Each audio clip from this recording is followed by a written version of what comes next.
quando você vai comprar uma roupa, um celular, qualquer outro produto, você também, mesmo adulto, também tem esta vontade. São 2 pontos da grande dificuldade da indústria. Primeiro é como que ela vende para o consumidor final. O segundo ponto é como que ela faz a logística dessa quantidade de pedidos. Para quem está começando agora, achar que vai achar o produto ideal, o produto maravilhoso, não vai achar o produto maravilhoso. E porque eu posso achar hoje, daqui 1 semana, 2 meses, alguém está vendendo a mesma coisa que eu.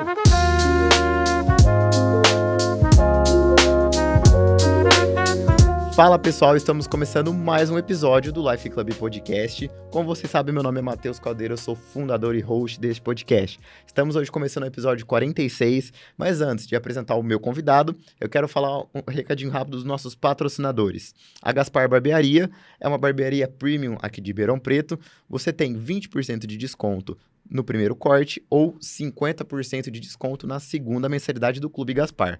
O Clube Gaspar é um clube de assinatura que você pode fazer o seu corte, sua barba, seu pezinho, enfim, quantas vezes você quiser, com um valor único no mês.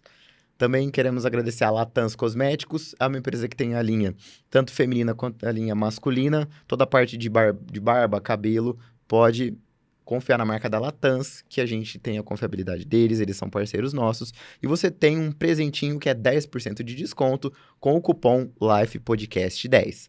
Também temos como parceiro a iTech Brasil, que é a dona desse estúdio maravilhoso, gente, que a gente está aqui fazendo essas gravações. Vocês viram o nosso podcast ano passado, não estava muito bonitinho, né? Então agora a gente está no melhor estúdio de Ribeirão Preto de 2025, a iTech Brasil, parceiro oficial do Life Club Podcast. E também o nosso patrocinador, o Posto 011. Posto 011 é um local que tem quadras de areia, onde você pode jogar o seu beach tennis, seu vôlei, seu futevôlei, tem aula de personal, tem aula em grupo.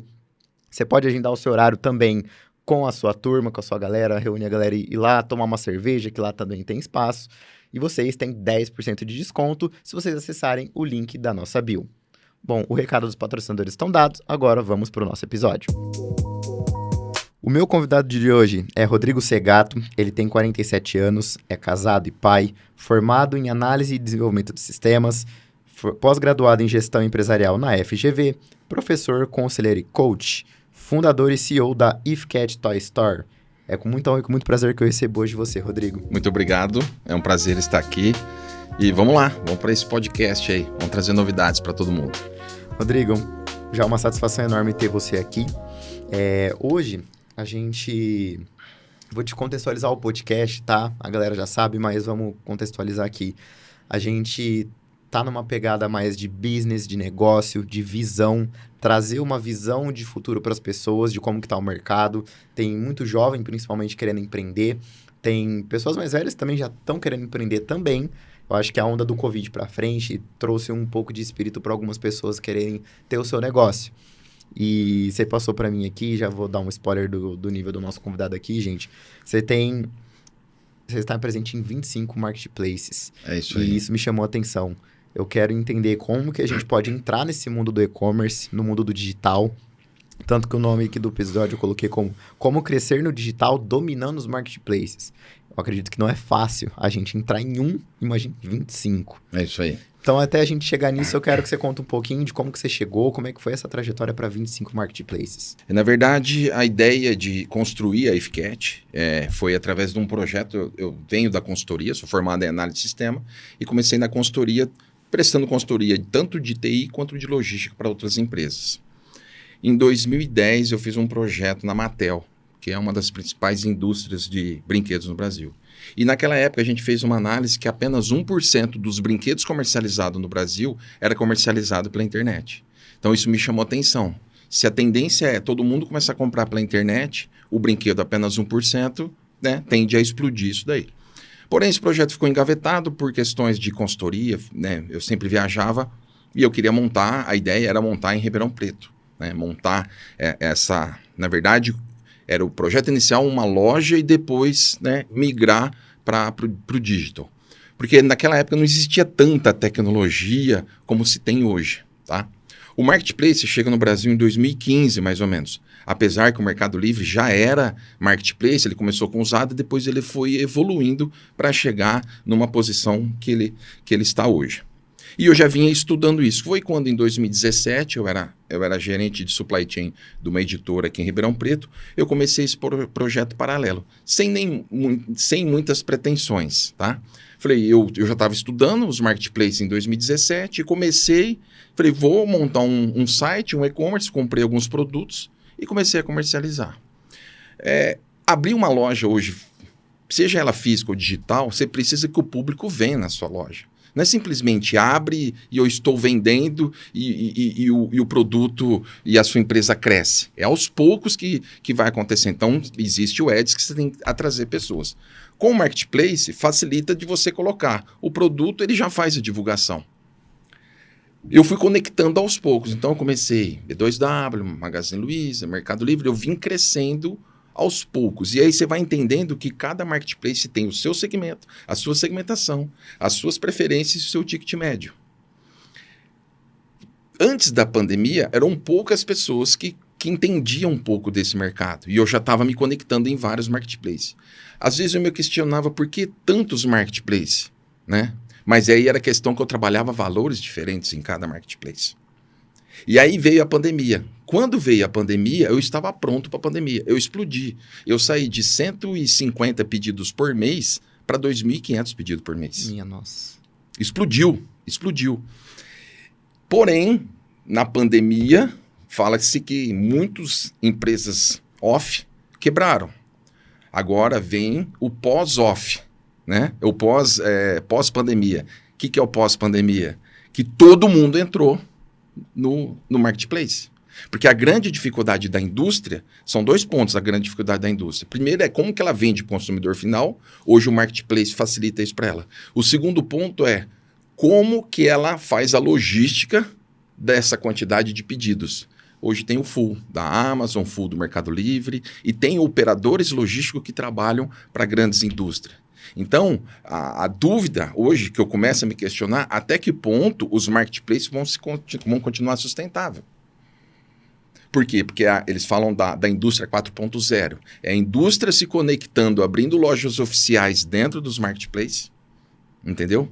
É operador logístico ou operações full dos próprios marketplaces trabalhando para a indústria e eu tirando a bitributação, chegando com um custo um pouco mais baixo, né? A indústria chegando com um custo um pouco mais baixo do que uma simples revenda. Então eu começo a questionar até que ponto, né? Porque alguns sellers se especializaram tanto em um determinado marketplace que às vezes a indústria, vamos falar do Mercado Livre, que é um dos principais, a indústria vai lá e abre uma loja oficial. Será que ele tem poder de compra o suficiente para comprar, pagar a taxa do Mercado Livre, pagar o ads que tem dentro do Mercado Livre, pagar o frete e ainda ter uma margem saudável? Então eu começo a me questionar. E aí o que eu falei? Ao invés de eu entrar nessa briga de preço, eu vou entrar na briga de omnichannel. Eu vendo por qualquer plataforma, eu vendo por qualquer meios de comunicação, eu vendo por qualquer rede social. E aí eu faço um funil. E aí desse funil entra no processo, independente de qual omnichannel, qual entidade que eu recebo o pedido, cai num fluxo igual para fazer. Aí entra na operação logística, separação, né, conferência, embalagem, faturamento e aí depois a expedição. Quando a gente fala de produtos que estão em marketplace, você deu o exemplo assim, vamos lá, de Mercado Livre, aí a gente tem, acredito que seja a maior do mundo, que é a Amazon. Existe alguma diferença específica entre elas? O porquê que essas plataformas maiores, elas são ou não mais rentáveis do que talvez umas menores? Ou compensa mais só pela logística você estar nesse marketplace do que você ter um site próprio, por exemplo? O que acontece é assim, alguns marketplaces também são vendedores, que é o caso da Amazon. Então, às vezes, você achar... Porque assim, quando você vai conversar com outros sellers, com outros vendedores, a dúvida é, quero achar o produto ideal. Esquece o produto ideal. Para quem está começando agora, achar que vai achar o produto ideal, o produto maravilhoso, não vai achar o produto maravilhoso. Sabe por quê? Porque eu posso achar hoje, daqui 1 semana, 2 meses, alguém está vendendo a mesma coisa que eu.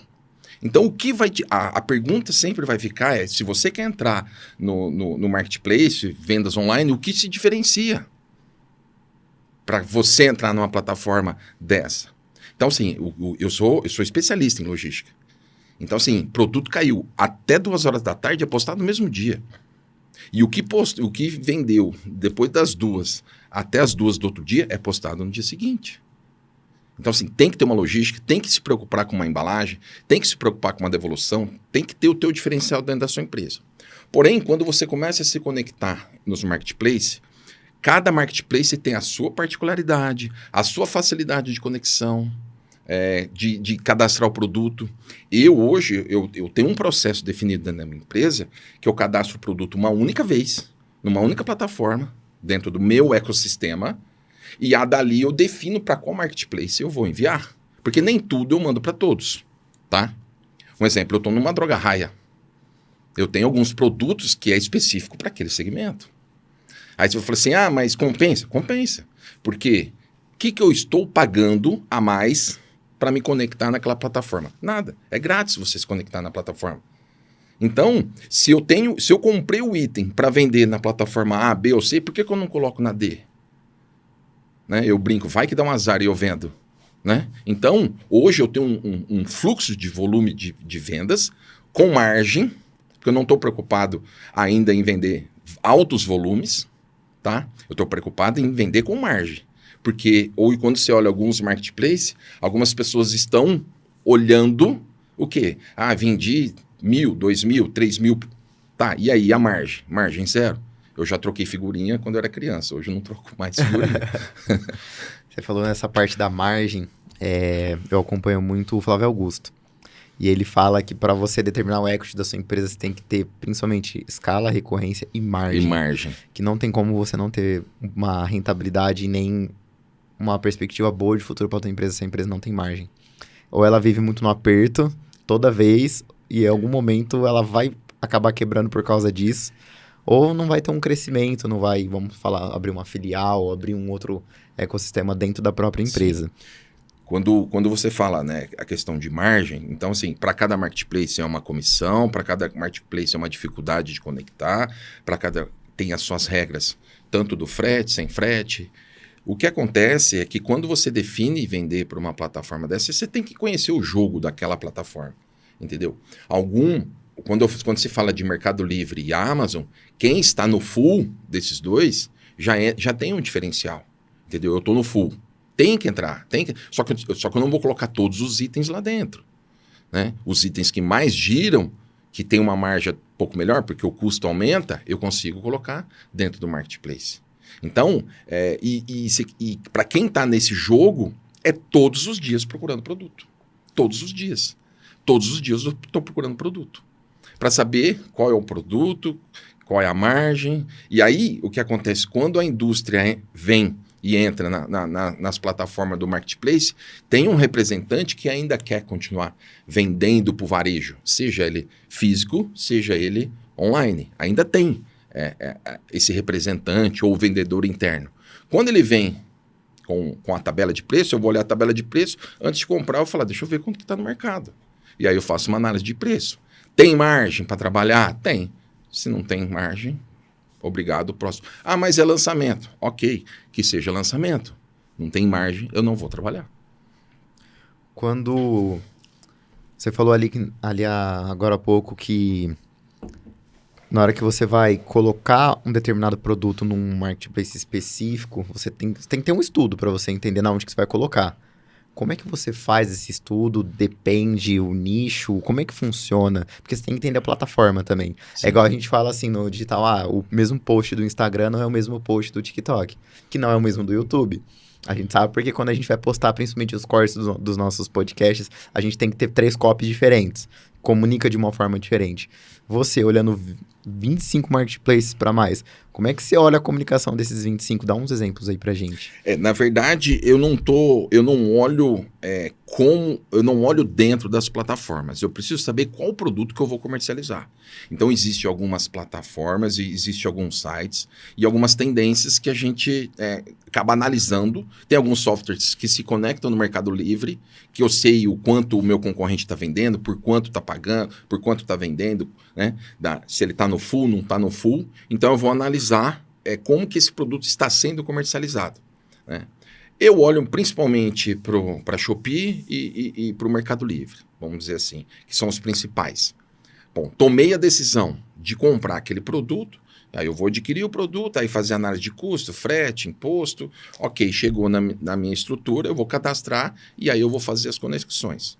Uma vez eu fiz o cadastro básico, a hora que eu conecto nas plataformas, eu tenho que complementar algumas particularidades de cada marketplace, que aí eu vou complementar as informações de foto, às vezes a foto não pode sim, uma descrição a mais, ou a categoria não entra corretamente, por mais que são plataformas integradas, às vezes tem algumas falhas.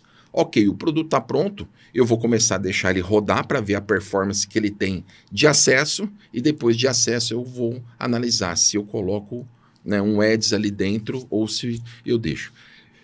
O produto não performou dentro de um determinado tempo, rebaixa de preço, close out e vamos para o próximo. Né? Tem que ser rápido essa dinâmica, tipo, não vou mais trabalhar com esse produto, entendeu? Quando a gente fala de brinquedos, especificamente, vamos falar, da minha época da minha infância, por exemplo. Lá, na época da infância, vamos falar, nos anos 2000, ali até 2010, vamos colocar. Lá não tinha tanta coisa na internet igual tem hoje. Sim. Tantos marketplaces diferentes, enfim. Ou se tinha, era pouco falado, vamos falar assim. Pelo menos até os meus 10 anos eu nunca tinha ouvido falar de Shopee na minha vida. Uhum. Então, eu tinha os primeiros contatos com o Mercado Livre.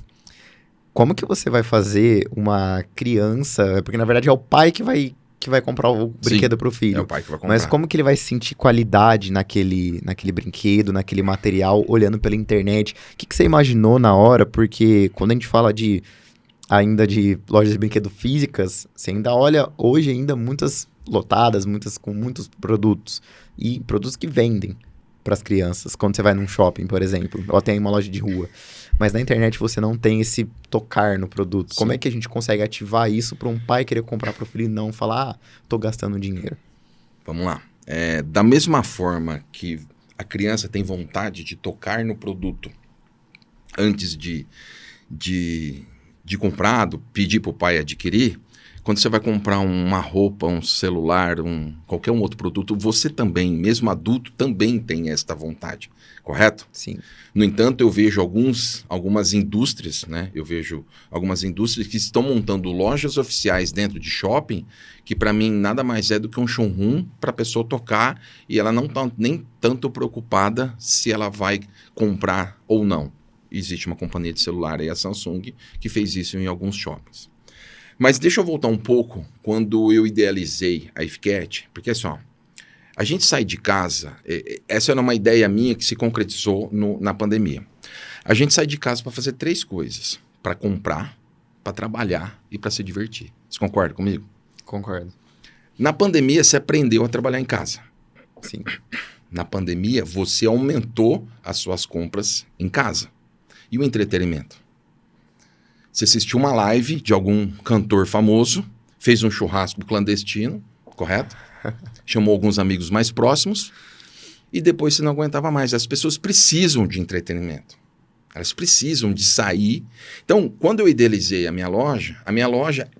Porque assim, ó, quando eu vou, na maior parte do varejo, nada mais é que supermercado de coisas. E a indústria de brinquedo é supermercado de brinquedos. Eu cheguei a montar uma loja física, porém na pandemia eu fechei, porque eu estava explodindo de um lado e a loja física tendo que estar fechada. Fazia pouco tempo, fazia 8 meses que eu tinha aberto. Nossa. Fazia pouco tempo. Então eu falei, não, eu vou focar no digital. Então, quando você fala de tocar no produto, não é simplesmente só tocar no produto, é ter uma experiência na compra. Por que acha que barbearia hoje está bombando? Desculpa, o fato de cortar barba lá é o de menos. Você toma uma cerveja, você joga um bilhar, um videogame, encontra os amigos. É entretenimento. Então, o varejo por si só, ele não vai continuar. O varejo por si só não vai continuar se ele não tiver o algo a mais, um valor agregado. Ele não vai se sustentar. Simplesmente vender produto. Então... E você quer ver o próximo boom que vai dar? É compra de supermercado. Arroz, feijão. Cara, existe uma logística enorme para o pacote de arroz, para pro refrigerante chegar na gôndola. Tem uma logística pesada. Para depois você ir lá, pegar seu carro, ir lá no supermercado comprar e você faz toda a logística depois para colocar dentro da sua casa. Sendo que poderia sair de um centro de distribuição e ir direto para sua casa. Eu economizo tempo e custo. Tanto meu quanto da empresa. Então, por isso que eu falo, o simples fato de comprar para tocar vai acabar. Vai acabar. Vai acabar. Então, assim, hoje existe o Mercado Livre, hoje você compra produto, você compra roupa, não serviu, você fala, devolve, frete grátis. Entendeu? Não me agradou, não atendeu minha expectativa, está dentro da lei do consumidor. E cada vez mais vai ser isso. Entendeu? Então, o próximo boom que eu acredito é as pessoas. Eu faço consultoria para algumas empresas, eu tô fora, às vezes a equipe trabalha lá, fala, tá para você comprar isso. Eu compro, depende das coisas que tem que comprar, eu mesmo compro no Mercado Livre para a empresa. Entrega lá, no outro dia, em 24 horas. Não fiz logística, não me desloquei, eu tô fora, tô viajando. Entendeu? Então, eu acho que aos poucos, eu fui bancário, né? Antes da faculdade eu era bancário. Quando começou a falar que o depósito era feito por caixa eletrônico, foi um grande quebra de paradigmas. E eu acho que o próximo quebra de paradigmas é isso. Por mais que as crianças queiram sentir o produto, ela vê muita propaganda na televisão, principalmente no YouTube, nos canais infantis, e aí depois sente a necessidade, pede para o pai vai lá e compra, não chegou, não gostou, devolve e depois pode ir numa loja. Eu concordo que a loja física ainda sobrevive, né? Ela não vai morrer do dia para a noite. Porém, aos poucos vai diminuindo, né? E ela sobrevive nos picos, né? Dia das Crianças, Natal, Black Friday, entendeu? Mas não dá, ela tem um ano inteiro para sobreviver, não pode depender só disso. Você olha que tem muitos negócios que dependem muito de épocas, né? Isso, a sazonalidade. Principalmente também as lojas de chocolate agora, que a gente tá indo pra Páscoa mais pra frente, muita gente sobrevive porque é o boom de lá. E quem não tem a experiência na hora de entrar nessas lojas de chocolate, por exemplo, acaba não tendo aquela escala e aquela recorrência durante um tempo. E se você pegar as lojas de brinquedo, elas começam a trazer agora. Ela entra com um pouco de papelaria fofa, de mochila, depois ela entra com fantasia, né? Ela vai pegando uma parte da sazonalidade e trazendo para dentro da loja física.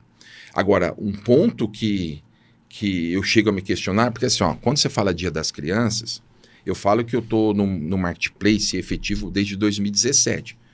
Menor, em menor escala, mas eu estou. E eu vim acompanhando a evolução de um Mercado Livre, né, que foi o primeiro case, né, que por mais que a Amazon chegou no Brasil, o Mercado Livre ainda sobressai. Hoje, se você comprar no Mercado Livre em Ribeirão Preto, você recebe no mesmo dia. Até meio-dia, eu estou dentro do mercado de envio flex.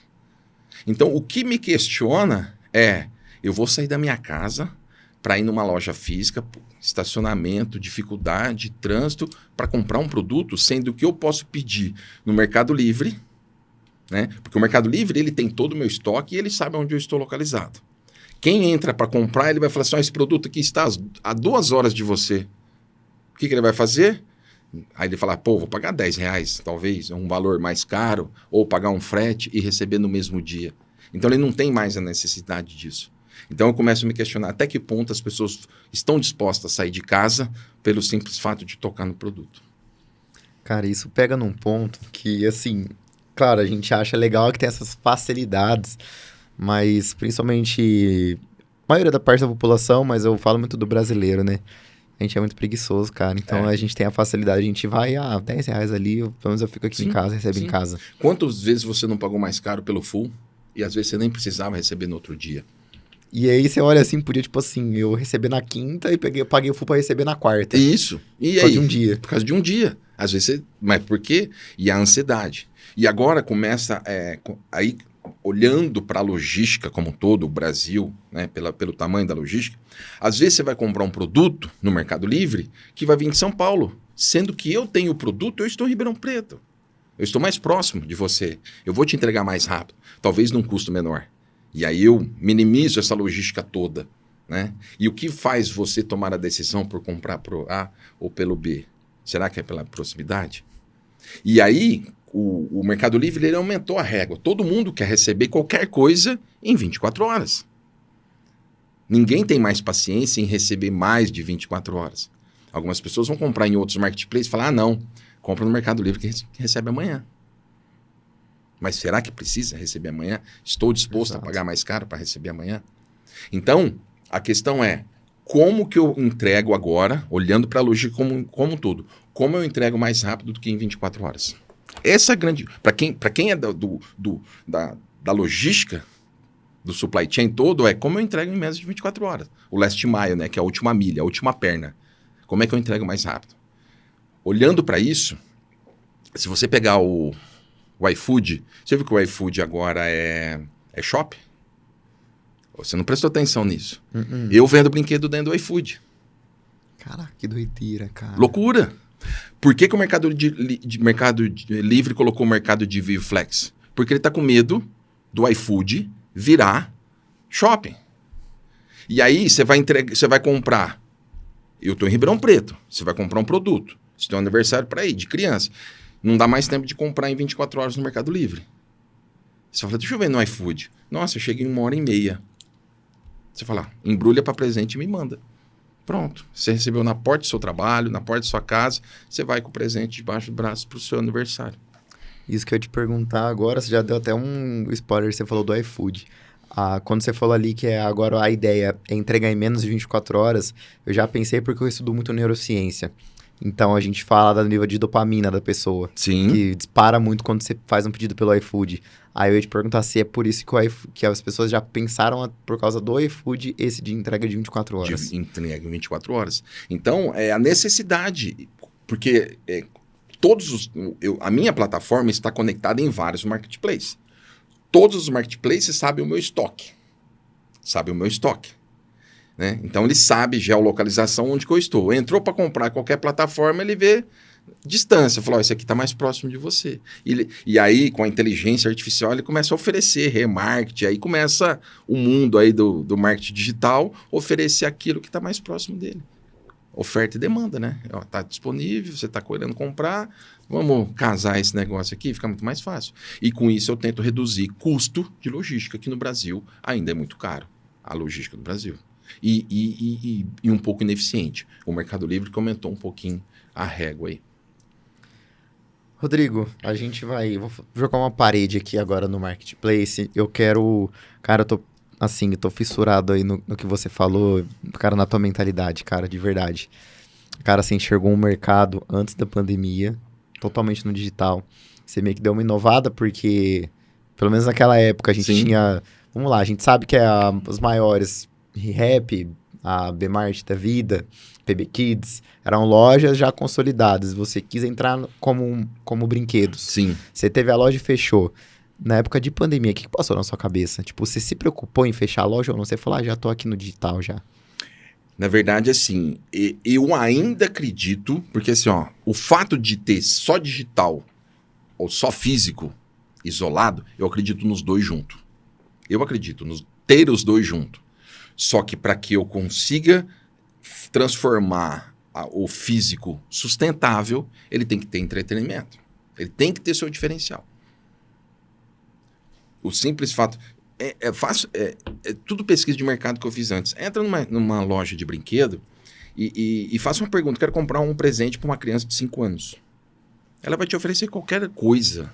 Ela não tem qual personagem, ele mora sozinho, ele tem irmão, ele mora dentro de um condomínio. Porque os brinquedos hoje, eles são essenciais para o desenvolvimento da criança. Porém, está entrando o celular ali, ó. Você quer ver uma coisa? O tanto que caiu venda de boneca. Boneca não se vende mais.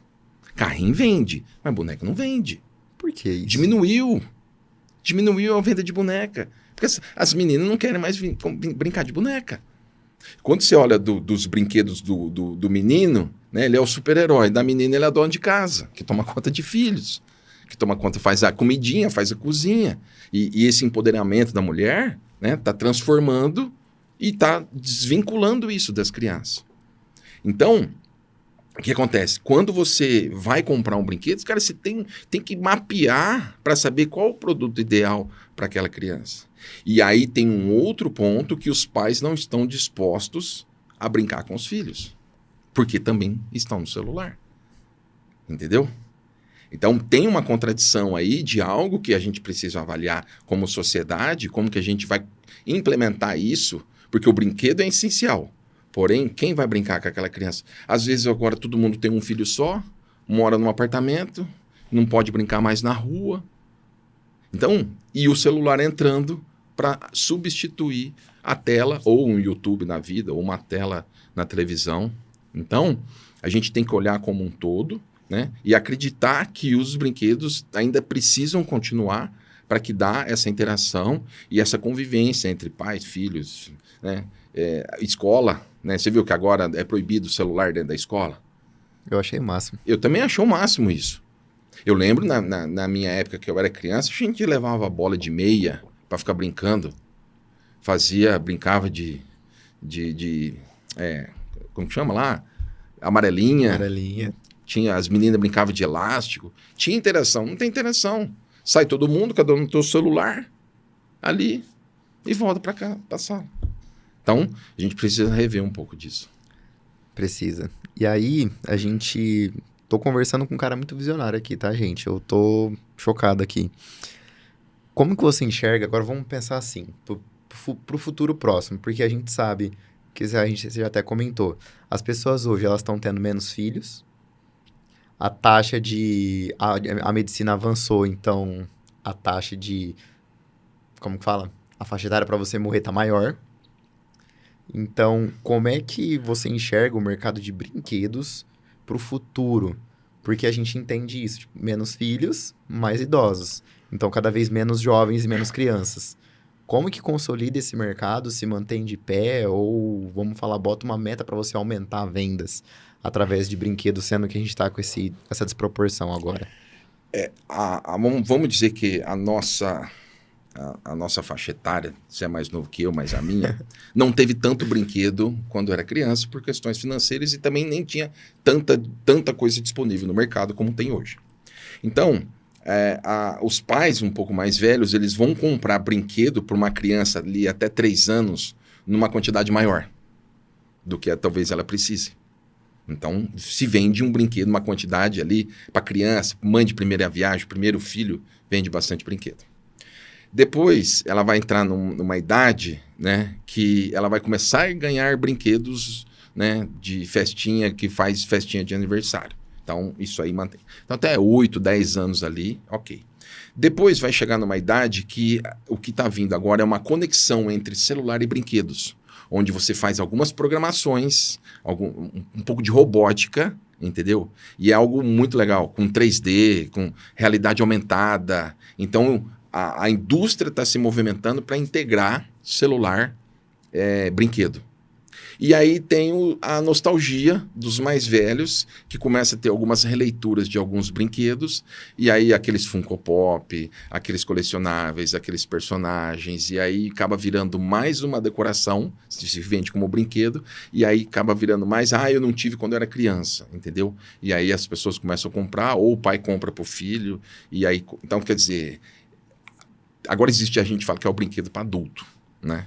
E aí, às vezes, o valor agregado é até maior do que um simples brinquedo que você vai dar para uma criança. Aí o pai compra, mas não deixa a criança brincar, porque é mais decorativo do que... Vai quebrar o brinquedo. Vai quebrar o brinquedo, é verdade. Cara, que loucura. Você falando isso, eu comecei a pensar. Falei, cara, é verdade. Tem muita empresa hoje pegando na nostalgia do adulto de hoje. Do adulto de hoje. Cara, que sacada top. Que é os geek, né? Que eles falam os mercados geek, né? E a galera aí entra no colecionável. Né? Existem lojas específicas em venda de Hot Wheels. O cara só vende Hot Wheels. E aí entra colecionador. Quem está colecionando? É o pai que está colecionando, que não teve quando era criança, e está trazendo o filho dele e para colecionar. Tem carrinho que custa 100, 200, 500 reais. Um Hot Wheels. Porque é uma série específica, um detalhe que, né, que aconteceu, e aí entra nos colecionáveis. Tem um mercado bem grande em cima disso daí. É igual quando a gente fala com o adulto, né? Quando ele vai pra Disney. O adulto emociona hoje mais com o Mickey do que com a própria criança. É verdade, é verdade. É doideira pensar nisso, cara. Nossa. Eu fiquei chocado, cara, na hora que eu comecei a ver. Tem uma outra coisa também que eu queria falar pra ti, pra você explicar pra galera aqui o que pode ser, se isso é tendência ou não. Eu vi um vídeo esses dias pra trás, acho que foi no Instagram que eu vi, de uma loja que tava num shopping, só que ela não atende gente presencial. Ela assim, tipo, ela tem vários celulares gravando uma moça mexendo em alguma coisa e mostrando produto online. E a pessoa vende online pelo Marketplace. Você acha que isso eu vi lá na China. Então. Você acha que isso é uma tendência para vir também mais pro Brasil? Porque eu nunca vi. Então, não sei, em Ribeirão Preto pelo menos não tem, tá, gente? Não sei em outros estados. Quando você viu a primeira vez dentro de um condomínio, um mercadinho, que você entra, compra seu produto e você paga, o que você achou no primeiro momento? Você achou um absurdo, não achou? Muito. Muito absurdo. Então, já existe vários lugares hoje, dentro de condomínio, que você vai lá, compra, paga, tem um monte de câmera e sai, pega seu produto e simples assim. Então, assim, olhando para isso, olhando para o drone, olhando para a entrega, cada vez mais rápido, eu acho que tudo é aceitável. Não sei se 10 a 20 anos, mas não mais que isso, as coisas vão acontecer. Quando você fala quando você ia no McDonald's hoje, daqui uns dias, você pega, acho que o Madeiro, não tem mais atendente, é só lá na tela para você fazer o pedido. No primeiro momento você achava um absurdo. Aí você fala assim, a grande dificuldade era a terceira idade. A terceira idade já estão se adaptando com o digital. E aí você pega a geração mais nova, eles já nasceram com do digital. A dificuldade para eles é entrarem no offline. O meu filho mais novo, tudo que ele quer fazer, ele vai no YouTube. Como fazer isso? Como fazer aquilo? Tudo para ele tem algo no YouTube que explica ele fazer. Ele já é digital. Os outros mais velhos vieram do offline, né? Na minha época eu tinha que ir numa biblioteca, escolher alguma coisa, estudar alguma coisa. Hoje não precisa mais. Então eu acho que a tendência é, aos poucos, ir se transformando tudo digital. E paralelo a isso, quando você fala assim, mas eu entro lá e eu estou falando com um computador, ou com chatbot, ou com tablet. Hoje, às vezes, você vai numa loja física, a loja física, principalmente de eletrodoméstico, às vezes ele não tem o produto, ele abre o site da própria empresa do Marketplace e tenta te vender aquilo que está no site.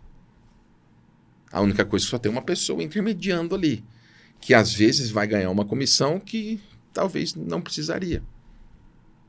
Exato. Então, assim, cada vez mais as pessoas vão começar a olhar diferente para o digital. O aniversário do meu filho, meu irmão foi comprar um presente para ele, ele comentou comigo. Ele chegou e falou assim, eu vim encomendar uma camisa de time. Não, a gente não tem a pronta entrega, você tem que encomendar. Falei, então tá bom, eu venho aqui na loja, encomendo, depois eu tenho que vir buscar, compro pela internet.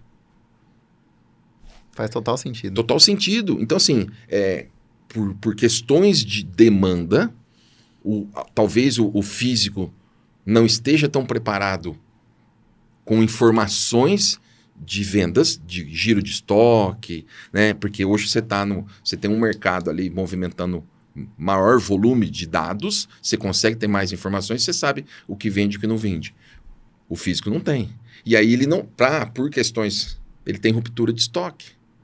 E aí quando chega a venda, ele não tem disponível porque não sabia que ia vender. Então perdeu a venda. Aí volta para o digital, em segundos eu saio da loja A, entro na loja B e compro aquilo que eu preciso. Então, assim, o que vai fazer... Acho que a pergunta é diferente. O que vai fazer eu sair da minha casa... Posso te fazer uma pergunta? O que vai fazer eu sair da minha casa para comprar no físico? O que faria eu sair da minha casa para comprar no físico? Eu diria a experiência do cliente na hora. Atendimento. Entretenimento. É o entretenimento. Lógico, atendimento, tal. Se tiver estacionamento, se não tiver estacionamento na porta, você para. Eu te pergunto. Você para? Muito difícil. Muito difícil. Estacionamento. Entrou no lugar, não tem ar-condicionado. Você volta num calor dessa cidade. Segundo ponto. Chegou lá, atendimento impecável. Pessoas treinadas, uniformizadas, educadas, com conhecimento técnico daquilo que ela está te vendendo. É isso que você colhe. Olha as facilidades. E aí, se sentir bem, agradável, não tem um produto, eu preciso facilitar a sua vida. Não tem, mas eu te entrego, eu peço, eu vou. Sei lá, você não precisa voltar mais aqui, mas eu quero que a venda seja minha. Entendeu? A hora que o varejo conseguir entender isso tudo, ele vai continuar sobrevivendo. Senão, vai ficar na mão dos grandes. Eu tenho certeza disso, cara, porque a gente olha, tem uns lugares também que a gente vai, uma loja física que seja, não só no varejo, mas qualquer lugar aí, cara, o atendimento da galera, se a pessoa não tá treinada, não é legal, você não volta de verdade.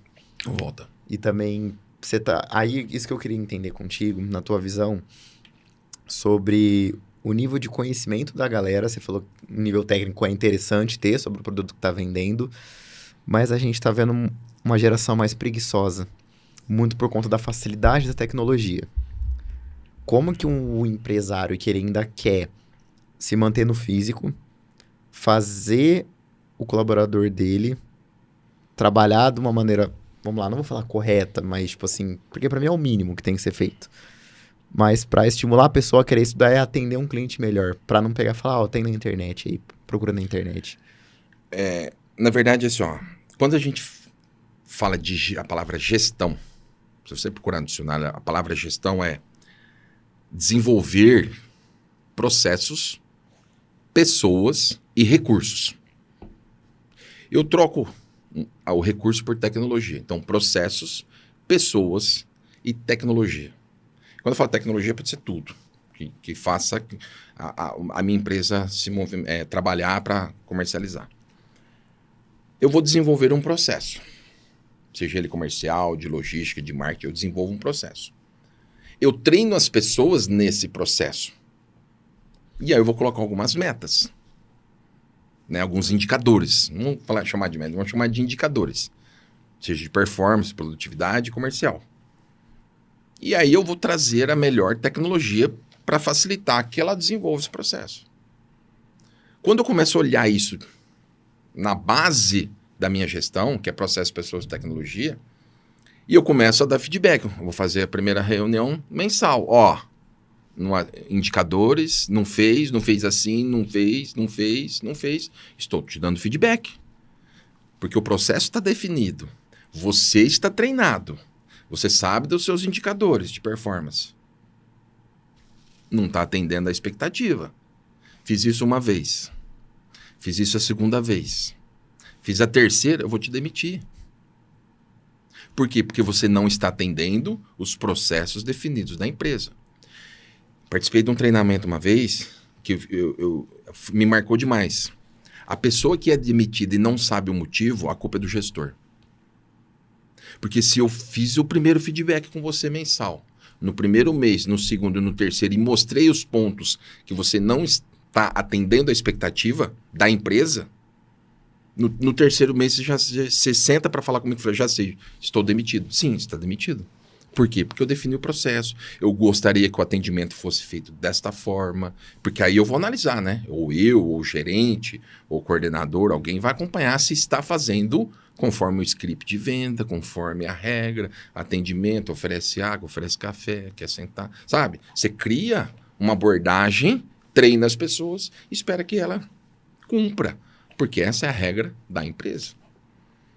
Rodrigo, quando você olha umas marcas, lojas de hoje em dia, tem um exemplo de uma amiga minha que ela tem uma loja de roupa feminina de um valor agregado mais alto. As roupas, tipo, tudo mais de R$1.000, vamos falar assim.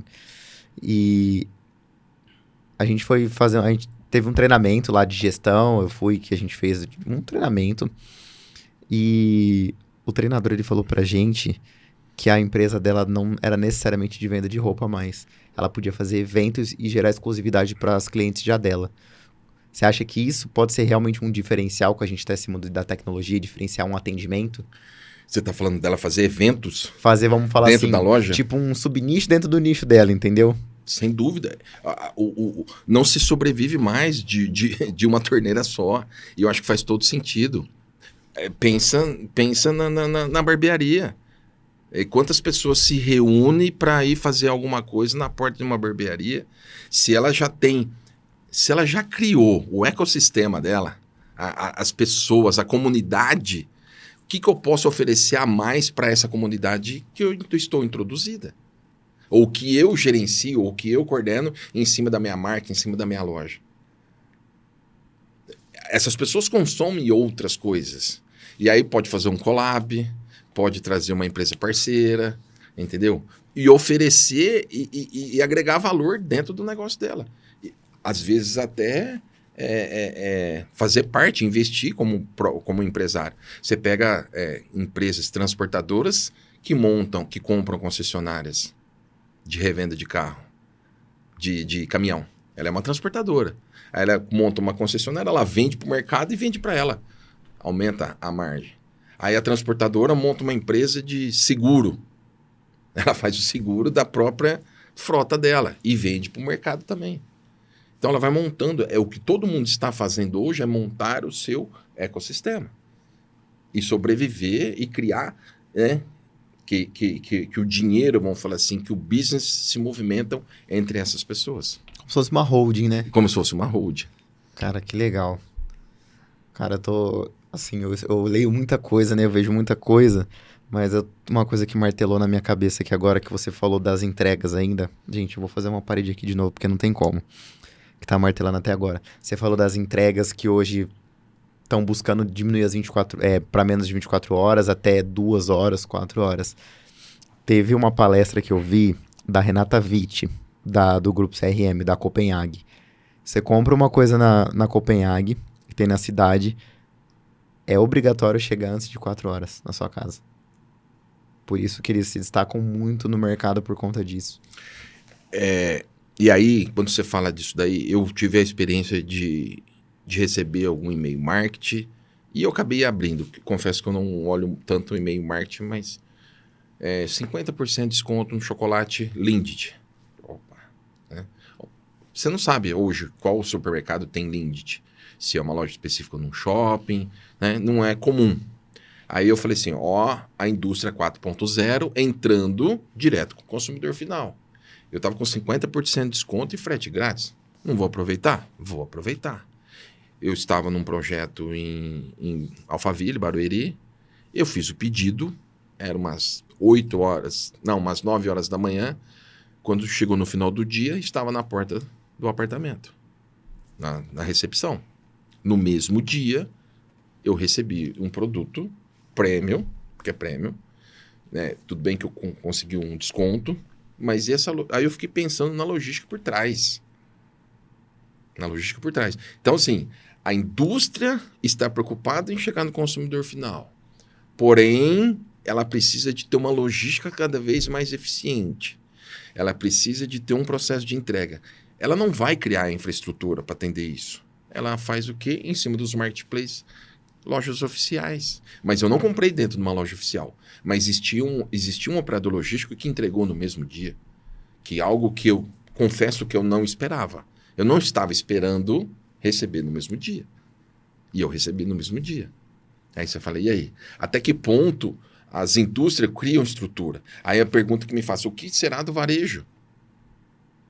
Se a indústria... É lógico que ela não vai estar isso... Eu estava numa capital, ela não vai estar em todos os lugares. Mas é de se pensar como é que a logística começa a querer entregar mais rápido. Entendeu? Você acredita que na sua visão, quem tem a melhor, vamos falar assim, o melhor projeto, o melhor processo logístico, principalmente para quem vive no digital, essa parte de marketplace, é o que vai ganhar o jogo? É o que vai ganhar o jogo. Eu falo eu falo para minha equipe, nós não vendemos produto, a gente vende logística. Eu não vendo produto. Eu tenho que estar com o produto pronto, rápido e disponibilizar conforme a demanda. Você acha que ele chega a ser até um pouquinho mais importante do que o marketing especificamente ou não? Não. Não estou querendo comparar com o marketing. Uhum. O marketing, ele não é... A briga não é criar demanda. Não vou criar demanda, eu não vou criar necessidade. A necessidade já existe. Talvez ela esteja latente. O marketing vem e desperta. E aí gera o consumo. Porque assim, eu gerei a necessidade, gerei a expectativa, criei a vontade de comprar, gerou pedido. Cara, se eu não entregar, é uma frustração enorme. Então, é um marketing que está ali, junto com, eu falo que a inteligência artificial, geolocalização, agora com esse estoque, né? Todo mundo vendo estoque, oferecendo para a galera com remarketing. Ok, criou, caiu a venda, eu tenho que, de alguma forma, entregar cada vez mais rápido. Por quê? Porque a expectativa é cada vez maior. E aí eu tenho que surpreender a pessoa. Porque o marketing oferece. E se eu não entregar? E se a logística não entregar? Não tem mais importante ou menos importante. Mas alguém vem, cria expectativa e vende, e alguém entrega. Gente, eu falei 4 horas, eu acho que é bem menos. Tá me dando uns flash na cabeça aqui, mas é bem menos. Eu não lembro o quanto, tá? Não vou falar exatamente pra não falar cagada. Do que você falou 4 horas? Do grupo CRM, da entrega do pessoal da Copenhague. Que eles fazem o pedido no aplicativo deles automaticamente em Porque, tempo específico, que é muito pequeno, Rodrigo. Olhando, se a gente for, dá mais uns 3 podcasts. Pensa na Copenhague, né, ou qualquer outra empresa. Ela tem franqueados que estão regionalizados. Se ela começar a atingir o consumidor final, é um varejo parceiro dela, que só vende a marca dela, que vai ser prejudicado. Então, tem algumas indústrias que têm a base, gasta a energia e o marketing necessário nacional, gera demanda e ela oferece o pedido para franqueado lá na ponta. Aí o franqueado lá na ponta tem que, em 4 horas, fazer a logística de entregar. Então, assim, ela ganha um percentual como se fosse um marketplace da Copenhague, mas ela gerou receita e giro de produto lá na ponta do franqueado dela. Porque senão todo mundo vai comprar direto e aí seria mais barato. Exatamente. Você tocou num ponto da franquia, né?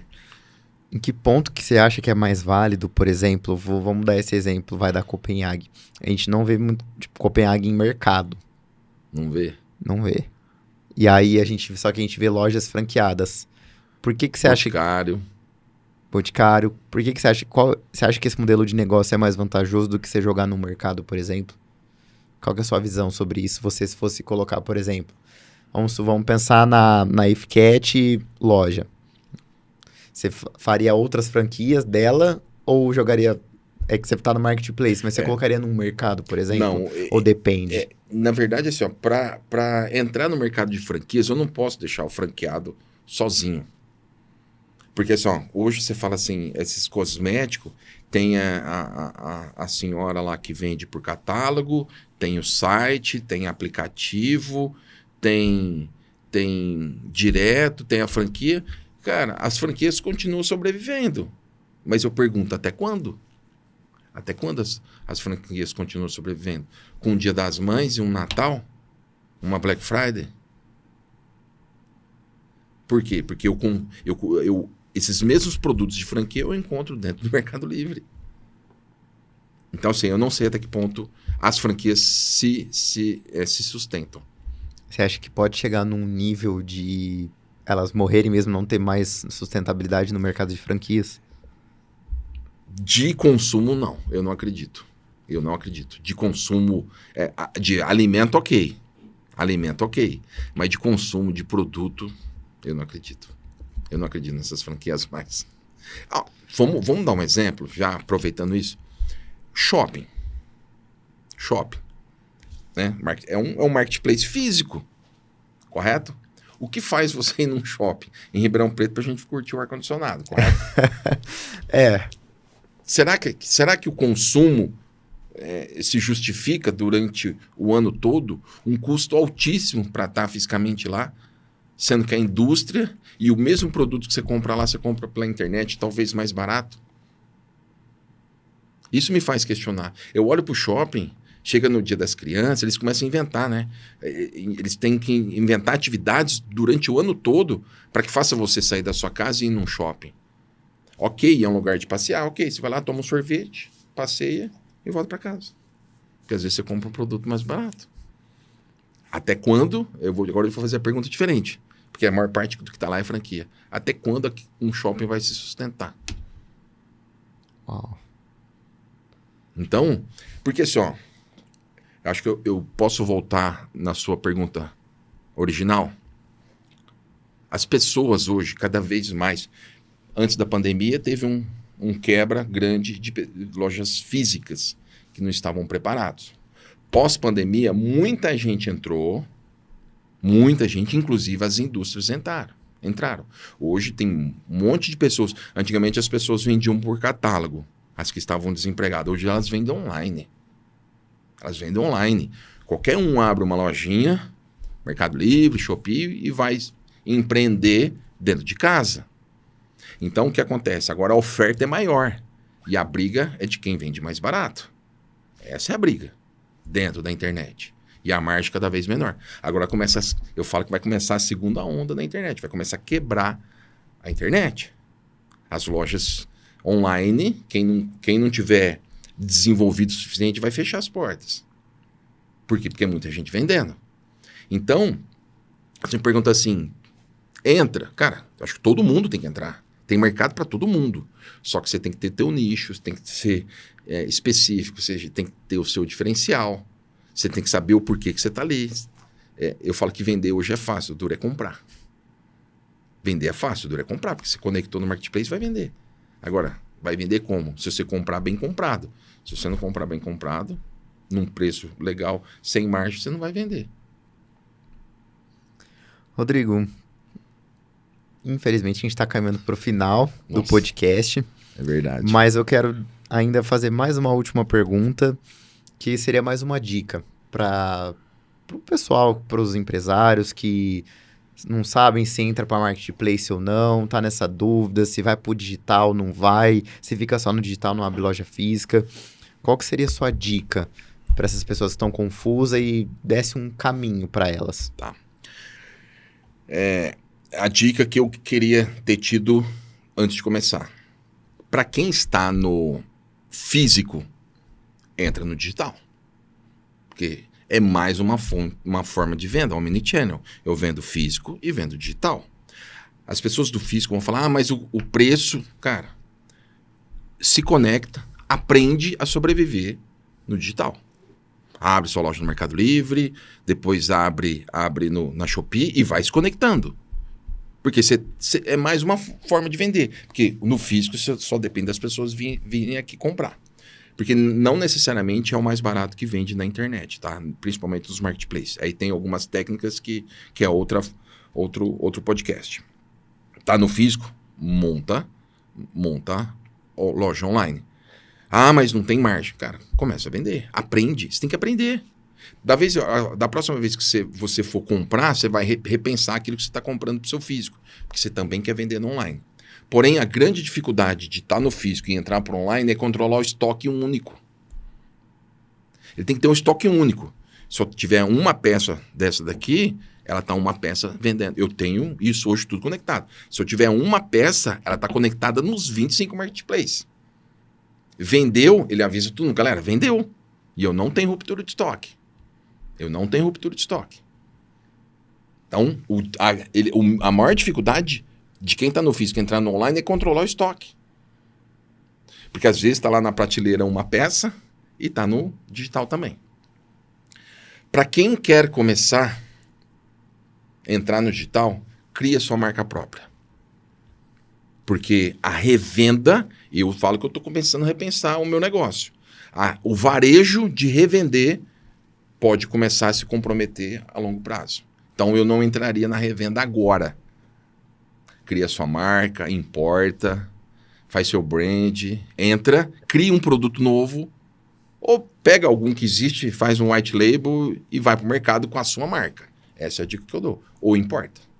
Mas que tem que entrar no digital, quem quer entrar nesse meio tem que começar. Essa é a dica que eu... Comece, porque se você sabe onde você quer chegar, você só vai desviando, mas você vai chegar no final. É muito gostoso, é muito divertido. Tem que ter a visão, o objetivo e amar os caminhos. Os caminhos tem um monte. Pra você chegar, a visão ali é uma só, mas o caminho tem um monte, uma hora você chega. É isso aí. Eu acho isso muito importante. Rodrigão, obrigado pela sua participação, mais uma vez neste podcast. Como é que a gente te acha nas redes sociais? Como é que a gente acompanha você, a IFCAT? Bom, primeiro agradeço, né, a oportunidade de estar aqui falando um pouco da minha história, um pouco do que eu acredito que seja o ideal para as pessoas. Mais uma vez, foi difícil a gente, né, mas conseguimos fazer o nosso podcast. O meu podcast é rodrigo.ifcat, tá? E a empresa é ifcat.i. Aí você perguntar, ifcat é a tradução de Segato em inglês. Ifcat, Segato. Nossa, que legal, surgiu cara. O nome da empresa. Quando eu trabalhava na consultoria, essa galera de consultor, vamos fazer kickoff, brainstorm e tal. Um dia eu falei, ifcat, vem cá. Pronto, pegou o nome. Nossa. Então, rodrigo.ifcat e ifcat.i nas redes sociais. Pessoal, esse foi Rodrigo Segato, ele tem 47 anos, é casado e pai, formado em análise e desenvolvimento de sistemas, pós-graduado em gestão empresarial na FGV, professor, conselheiro e coach, fundador e CEO da ifcat Toy Store. Rodrigo, para finalizar, eu quero que você fale olhando para sua câmera, que você deixe uma mensagem para as pessoas. Pode ser uma dica de mentalidade, uma dica de pai, uma dica de qualquer dica para a pessoa, um vídeo que vai ficar para a sua mensagem. Se todo mundo, as mais de 8 bilhões de pessoas no mundo que a gente tem, fosse receber um story seu, o que você falaria para essas pessoas? Acredite no seu sonho, trilhe o seu caminho, desenvolva seu propósito e vai atrás, porque somente você é capaz de conquistar aquilo que está no seu coração. Obrigado. Pessoal, esse foi o episódio 46 do Life Club Podcast. Quero agradecer você, mais uma vez, pela audiência, por estar acompanhando aqui a gente. Peço que você se inscreva nesse canal, deixe o seu like nesse vídeo e deixe também um comentário. Se você está no Spotify, quero que você coloque 5 estrelas para nos ajudar a propagar cada vez mais informações deste podcast para todas as pessoas do mundo. E, falando nisso, eu também quero que você compartilhe, grupo de WhatsApp, família, trabalho, para qualquer pessoa, esse episódio, para a gente propagar ainda mais esses conhecimentos que o Rodrigo trouxe. Já fica, inclusive, um convite para você voltar, para a gente conversar mais ainda. E também quero agradecer os nossos patrocinadores, a Gaspar Barbearia, a Latans Cosméticos, o Posto 011, lembrando que o Posto 011 você pode reservar o seu horário de quadra através do link na nossa bio. Você tem a opção de jogar beach tênis, vôlei, futevôlei, fazer até funcional na areia. É um lugar que vocês conseguem até tomar uma cervejinha depois do esporte. Então já une tudo, já une os amigos e vai lá pro Posto 011 para você ter mais saúde, ter mais entretenimento. A gente falou muito de entretenimento aqui no podcast, para você se divertir além do meio do digital, se divertir também praticando um esporte. E também agradecer a iTech Brasil por ter disponibilizado esse estúdio maravilhoso aqui pra gente. Vocês sabem que no ano passado a gente caçou um monte de estúdio de podcast e nós escolhemos o melhor estúdio de podcast daqui de Ribeirão Preto. Não só de Ribeirão Preto, mas custa dizer que talvez do Brasil, do mundo, quem sabe.